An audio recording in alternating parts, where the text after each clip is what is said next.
నమస్కారం. వంటలో ఉన్నామాలకి స్వాగతం.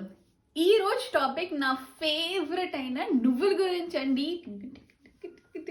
అసలు ఈ యొక్క చిన్న నువ్వుల గుండతో ఎన్ని రకాలుగా మనం ఉపయోగించుకోవచ్చో తెలుసా? అసలు ఇవన్నీ కాదండి. ఎవరైతే నువ్వుల గుండ ఫ్యాన్స్ ఉన్నారో వాళ్ళందరూ ఫస్ట్ కమెంట్‌లో కమెంట్ చేయండి. ఇంకా అసలు నువ్వుల గుండ వేడి వేడి అన్నంలో కలిపి నెయ్యి వేసి తింటే ఉంటుంది. సరే. వీడియో టాపిక్‌లోకి వెళ్దాం. ఈరోజు వీడియోలో నువ్వుల గుండ గురించి నేను 5 ఇంపార్టెంట్ టాపిక్స్ గురించి కవర్ చేస్తున్నాను.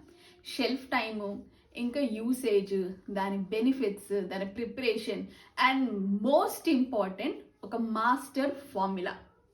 So are you ready? Let's get started. నువ్వుల గుండ చేసే విధానం చాలా సులువు. జస్ట్ నువ్వులు, ఎండుమిరపకాయలు బాగా వేయించి చల్లారబెట్టి గ్రైండ్ చేసేయడమే. చాలా సులువైన మెథడ్. కానీ దీంట్లో అయ్యే కామన్ మిస్టేక్స్ ఏమవుతాయని ఒక వీడియో పెట్టాము. దాని లింక్ నేను డిస్క్రిప్షన్లో కమెంట్ సెక్షన్లో పెడతాను. ఇంకా బెనిఫిట్స్ కూడా మనకి చాలా ఉన్నాయి.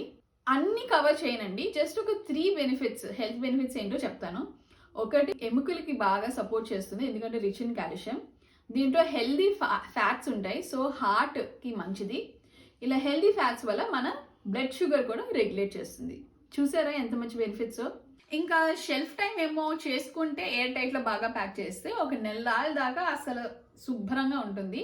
కానీ మా ఇంట్లో నేను 2 రోజులకి అవగొడేస్తాను, అది వేరే విషయం అనుకోండి. ఇప్పుడు మనం దీన్ని ఎలా ఉపయోగించుకోవచ్చు, మన మెయిన్ ఇంపార్టెంట్ టాపిక్. దీన్ని మనం చట్నీలోకి ఇంకా కూరల్లోకి మనం ఉపయోగించుకోవచ్చు. చట్నీస్తో మనం వాడుకొని టమాటోతో పాటు కానీ కొత్తిమీరతో పాటు ఇలాగ వేరియేషన్స్, పల్లితో కానీ ఇలా వేరియేషన్తో మంచి చట్నీలు ఇన్స్టెంట్గా మనం చేసుకోవచ్చు. ఇంకా కూరగాయలుతో ఎలా చేసుకోవచ్చు, ఏంటేం చేసుకోవచ్చు.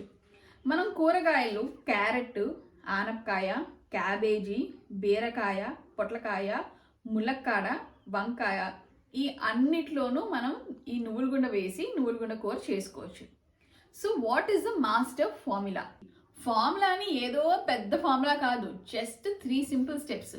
మొట్టమొదటిగా పోపు, అంటే శనగపప్పు, మినపప్పు, ఆవాలు, ఎండుమిరపకాయలు, ఇంకా కరివేపాకు. ఇది మన పోపు.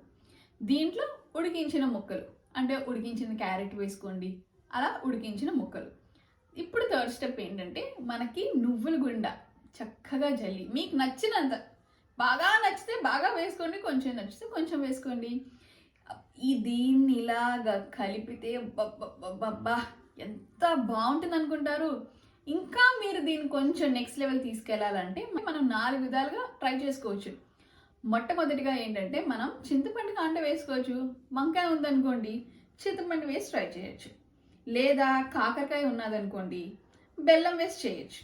లేదా బీరకాయ లాంటిది ఉన్నదనుకోండి, దీంట్లోనే కొంచెం కొబ్బరి వేయచ్చు. లేదా ఆనపకాయ ఉంటే కొంచెం నీళ్ళు వేసి కొంచెం పిండి టైప్ గ్రేవీ లాగా చేసుకోవచ్చు. ఇలా కొంచెం మనం వేరియేషన్స్ లైఫ్లో కావాలన్నట్టు మనం చేసుకోవచ్చు.